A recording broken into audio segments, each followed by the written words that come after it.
Red dust rolled low across the prairie, glowing in the last fire of the setting sun. The wind whistled through the broken fences of an abandoned ranch, carrying with it the lonely creak of weathered wood. Elias Creed pulled the reins of his horse and came to a halt. He was a man carved by years of war, searching for peace with the last coin he owned. This land he thought might be his quiet refuge. But the moment his boots touched the ground, he realized the West had other plans. Before him hung a sight that stopped his breath. Cold, a girl. No, a giant of a girl suspended by the neck beneath a gallows frame. Her long legs kicked weakly against the empty air rope, biting deep into her throat, her eyes wide and glassy with fading life. The evening breeze caught her broken gasps, each one thinner than the last. It wasn't the roar of battle, but something far worse, the quiet cruelty of leaving a human being to die alone. Elias's hand moved to the dagger at his belt. His chest tightened. He had carried men from bloody fields, seen friends fall with rifles still hot in their hands. But this choice was different. Walk away and find the silence he longed for, or cut the rope and inherit a storm he could already feel waiting. And now, let me ask you, if you were in his boots standing in that red dust, would you ride on and leave her to fate, or draw the blade and change both your lives forever? Leave your thoughts in the comments, I'd truly like to know. The prairie was drowning in red dust. It clung to Elias Creed's boots, his coat, even the mane of his weary horse as he rode into the ranch yard. He thought he had bought silence when he signed Kane's papers, thought he had found a patch of earth far enough from war to bury the ghost that followed him. But the land had been waiting with a darker welcome. And now, staring at the gallows beam, Elias realized peace had never been for sale. She hung there, a giant of a girl, strung up by a coarse rope knotted tight around her throat. Her towering frame, too heavy for any gallows, sagged and swung weakly in the evening wind. Her skin was mottled with bruises, her lips purpled, her long legs kicking slow and helpless, like some trapped animal still trying to cling to life. The creak of the rope cut through the silence, each groan a cruel reminder that she was still alive, still fighting, even as death coiled tighter. Elias froze reins, trembling in his grip. He had seen men die dozens, maybe hundreds.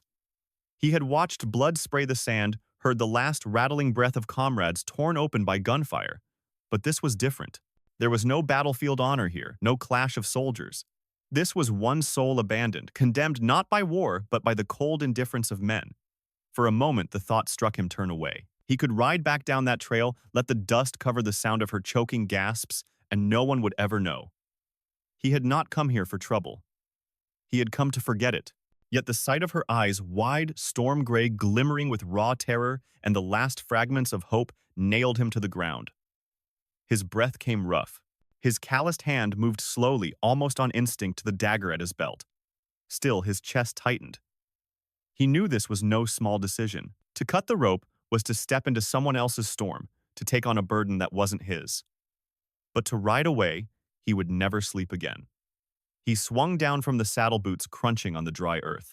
The horse shied at the smell of fear and death, but Elias stepped forward. Each pace felt heavier, as though the land itself pressed against his shoulders. The girl's body jerked faintly, her gasps ragged. The dagger flashed in the low sun. In one motion, Elias slashed across the rope. The coarse strands gave way with a sharp snap. Her body dropped hard, kicking up a cloud of red dust. Elias dropped to his knees beside her, slipping a rough hand beneath her head to keep it from striking the ground. Her skin burned hot under his touch, sweat and dust, mixed into a fevered sheen. Her breaths came shallow, broken, each one a desperate fight. "Come on now." "Hold on, Elias," muttered voice low and tight. He wasn't sure if he spoke to her or to himself. He pulled his canteen-tipped water against her cracked lips. For a heartbeat, nothing. Then a faint moan stirred from her throat. Her eyelids fluttered heavy as stone before dragging open. What he saw stopped him cold. Those storm-gray eyes were wide and wet, with tears shimmering with panic and confusion. They searched his face as though trying to recognize if he was salvation or just another hand tightening the noose. Her lips trembled. A single broken whisper slipped free. "Kane, Samuel Kane left me." And then her eyes rolled back, her body sagging into unconsciousness. The name hit Elias like the crack of a rifle. Samuel Kane, the man who had sold him this land. The man who had rushed the deal pressed the papers across the table, voice thick with urgency. "Sign now. This offer won't come again." Elias's jaw clenched. The truth began to burn at the edges of his mind. Kane had not just sold him a piece of land. He had sold him the rope, the gallows, the dying girl, everything he wanted to leave behind. The prairie wind howled across the yard, rattling the broken porch boards. The ranch looked abandoned at first glance, but Elias's soldier's eye caught the details. A door, recently painted soil rows, half-tilled fresh straw, scattered in the pens. Someone had lived here until they decided Mara, or the monster as Cain had likely called her, was worth more as a body swinging from a rope than as a life. Elias pressed his palm against her throat, feeling the faint pulse flutter like a wounded bird. Still alive. Barely. He ripped a strip of cloth from his own shirt and wrapped it around the raw purple marks on her neck. The silence stretched heavy. Then came his own voice, low and grim. Samuel Cain sold me more than land. He sold me this.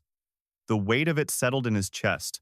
He could walk away, ride out, pretend none of it had ever happened. But his hands, these scarred, bloody hands, had cut the rope. He had chosen. And from that moment, there was no going back.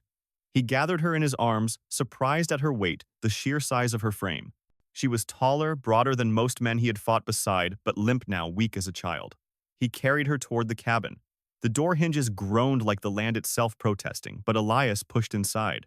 The smell of old smoke and rot pressed against him. He laid her on the torn mattress, brushed red dust from her hair. For a long while, he sat at her side, the oil lamp, throwing a dull yellow light across the walls. Her chest rose and fell uneven. He stayed still, listening each breath, a fragile tether keeping her from the dark. At last he whispered, "You're alive. That's what matters." But in the back of his mind, Samuel Cain's name burned like a brand. This was no accident, no random cruelty. This was debt, betrayal, and blood. And Elias Creed, a man who had come west to bury his past, had stumbled into a noose that now bound him to hers. So let me ask you, if you were Elias Creed standing in that dust with the rope still warm in your hands, would you have done the same? Would you cut her down knowing her story might drag you into Cain's storm, or would you ride away and leave? The West to claim another forgotten soul. Leave your thoughts in the comments, because from the moment Elias cut that rope, the story was no longer just his. The cabin smelled of old timber and smoke long gone cold. Elias had carried her inside her weight, pressing heavy on his shoulder, and laid her down on a torn mattress shoved against the wall. The oil lamp flickered, throwing shadows across cracked boards, making the room feel less like a shelter and more like a witness. He sat at her side listening. Her breaths were uneven, shallow, as if each one might be her last. He had wrapped the raw bruises on her neck with strips of his own shirt, but the angry purple marks still glared back at him like scars the land itself wanted him to see. Hours passed slow. Elias kept his rifle propped against the wall dagger on the table, eyes fixed on the girl who clung to life by threads thinner than cobwebs. He told himself he was only watching to be sure she lived long enough to explain. But deep down, he knew better. Cutting the rope had tied him to her fate. At last, her eyelids fluttered. A hoarse gasp broke through her chest, and her storm-gray eyes cracked open. For a long moment, she stared at the ceiling as if searching for proof that she hadn't slipped into death. Then her gaze found him. "You're alive," Elias said, his voice low, steady, though his chest tightened as the words left him. She swallowed hard, her throat raw. Why? Why did you save me? He could have lied. Could have told her it was instinct or duty or accident. Instead, Elias shrugged the truth rough on his tongue. "Because I've seen too many left behind. I swore I wouldn't let it happen again." Her lips trembled, eyes wet, as though she didn't know whether to believe him. Then her voice cracked. "Cain. He's the one who hanged me." The name Samuel Cain burned in the room like a brand. Elias leaned forward, jaw tight. Why? Her hands shook as she pulled at the blanket, clutching it close to her chest. "I worked his land, plowed fields, built fences, fought off raiders. I did everything he asked. But Cain, he gambled, drank, borrowed money he couldn't repay. When the collectors came, he offered me instead, said I wasn't human, said I was a monster. Better use for me to hang than to eat." The words cut sharper than any blade. Elias felt the floor tilt beneath him, his chest filled with a cold, heavy rage. He had spent every coin he owned to buy this land, desperate for peace, and Cain had sold him not a refuge but a trap, a gallows, a debt draped in another's suffering. Mara's eyes glistened with shame, though she had no reason for it. "They strung me up in the yard. Told the town it was a warning, that anyone who crossed Cain's men would end the same way." Her voice faltered. "They called me beast, freak, something to fear." The lamp hissed, the flame twitching. Elias sat back, breath rough. He remembered Kane's grin when the papers slid across the table. Take it or leave it, Creed. Last chance. And Elias, blinded by his hunger for quiet, had signed without a second thought. Now he understood Kane hadn't just run from his debts. He had passed them along bound with ink and blood. And Elias Creed was the fool who had picked them up. For a long moment, the cabin was silent except for Mara's strained breathing. Elias's fists clenched tight against his knees, his knuckles white. He wanted to slam the table, curse Kane's name, but rage was useless here. Rage wouldn't feed them. Rage wouldn't stop the men who would come looking. Mara turned her face away, her voice a whisper. You should leave me. I only bring death. They'll come for me again, and for you too. Better you ride now before they smell blood. Elias studied her in the lamp's glow. Her size alone might frighten most men, but up close, he saw the truth, eyes red with fear, bruises carved into her arms, hands calloused from years of work. She wasn't a monster. She was a survivor cast aside like garbage. No, Elias said finally, the word sharp final. I don't run from the dead, and I won't run from the living. Not anymore. Her eyes flicked to him confused. Why, you don't even know me.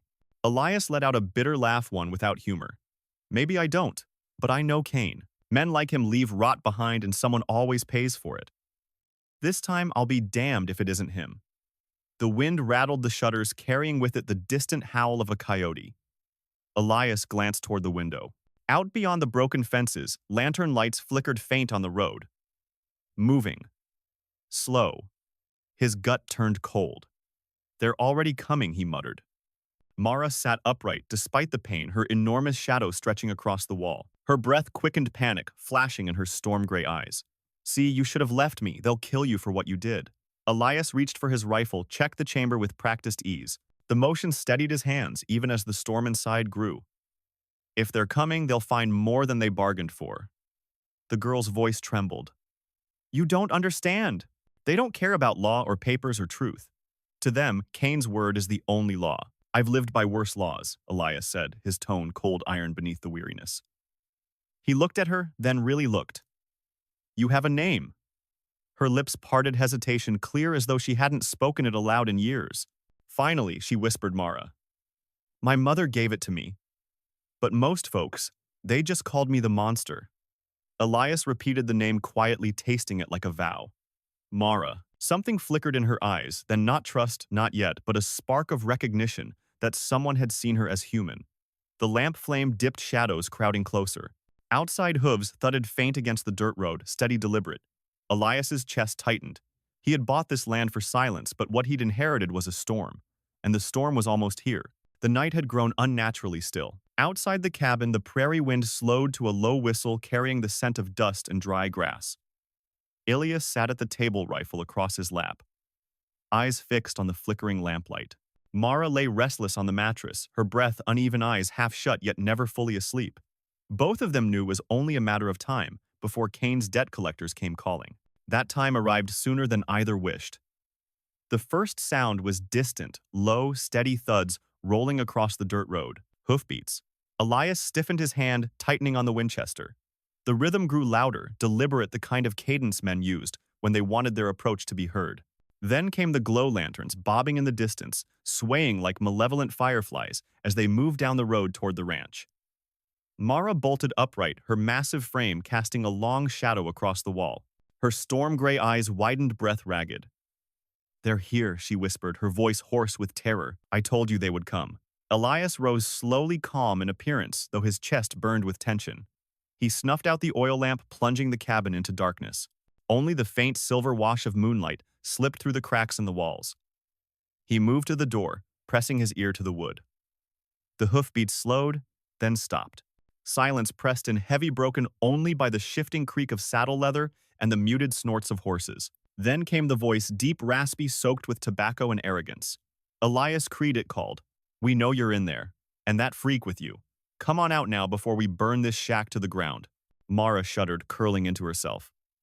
Elias placed a steady hand on her shoulder. Stay quiet, he whispered. Let me handle this. He unlatched the door and stepped onto the porch. The cold night air bit at his skin. Moonlight spilled across the yard, illuminating the gallows beam that still stood in grim silence. 5 riders sat astride their horses in align lanterns, dangling from saddles, pistols gleaming at their hips. At their front was a brute of a man, thick beard, eyes sharp and hungry like a predator. His hand rested casually on the butt of his revolver, as though the outcome was already decided. "What is it you want?" Elias asked, voice calm low, carrying the weight of a man who'd faced worse than this before.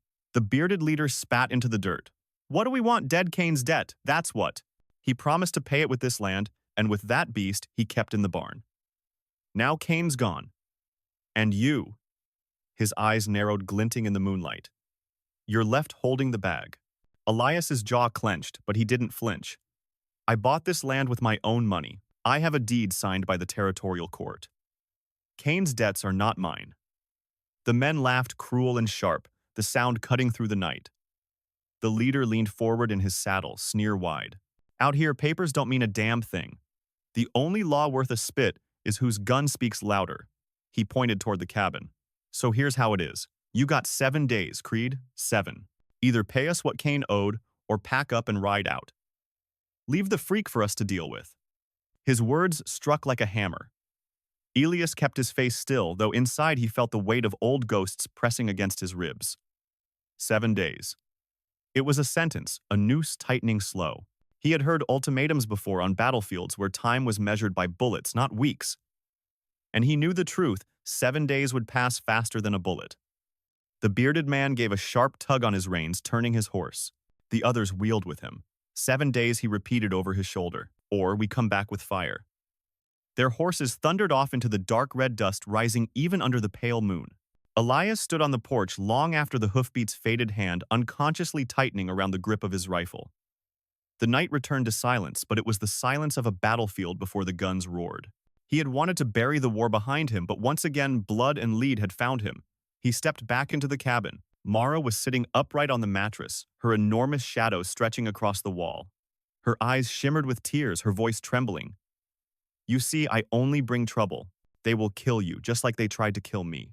Elias looked at her for a long moment, his face hardened by years of loss, but softened now by the raw fear in her eyes.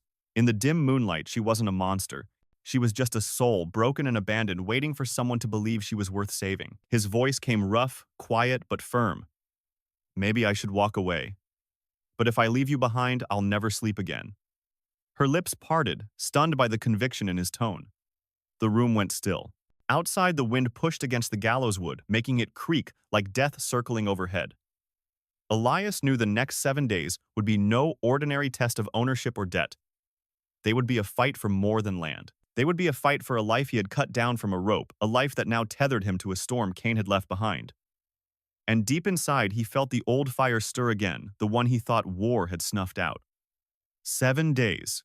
7 days to stand or fall. The 7 days passed like a storm, gathering on the horizon, quiet at first, then louder with every gust of wind. Elias and Mara worked from dawn until the last light bled out of the sky. He rebuilt the fences, dug irrigation ditches, deep enough to serve as cover, and stacked crates of tools into makeshift barricades. Mara, with her unnatural strength, hauled timber as though it were kindling, setting posts into the earth and driving them firm. At night, Elias sharpened bullets by lamplight, while Mara sat nearby, stitching torn cloth, her broad fingers clumsy, yet determined. Neither spoke much. Words weren't needed. Both knew what waited when the 7th sun went down, and it did, blood-red and heavy, sinking into the dust. Elias stood at the broken gate rifle in hand. His horse stamped nervously behind him. Mara loomed at his side, her massive shoulders taut the bruises on her neck, still visible but fading into scars. Together they watched the horizon as the sound came low at first, then swelling into thunder. Hoofbeats, many more than before. Red dust rose like smoke as the gang emerged from the dying sun, a dozen at least rifles, gleaming coils of rope swaying from saddles. At their front, the bearded leader grinned, wide, cruel teeth flashing in the dusk. His voice bellowed across the yard. "Creed, time's up. The land, the beast, it all belongs to us now." Elias lifted his Winchester, the barrel catching the last sliver of sunlight. He didn't speak. He didn't need to. His silence was defiance. The first shot cracked like thunder. Elias squeezed the trigger, his bullet kicking up dust inches from a horse's hoof. The animal reared screaming, scattering the riders. Chaos erupted. Gunfire split the air, the sharp crack of pistols and the deeper roar of rifles. Elias crouched behind the fence, his body moving with the cold precision of a soldier long forged in war. Each shot he fired found its mark, driving men back, dropping one from the saddle, shattering another's hat clean from his head. Bullets whistled past him, splintering wood, tearing dust into the air, but his hands remained steady. Then came Mara's roar-deep guttural, the sound of a wounded animal turned to fury. Two men tried to lasso her ropes, snapping around her arms. She planted her feet, muscles surging, and with a violent heave she yanked both from their horses, flinging them into the dirt like rag dolls.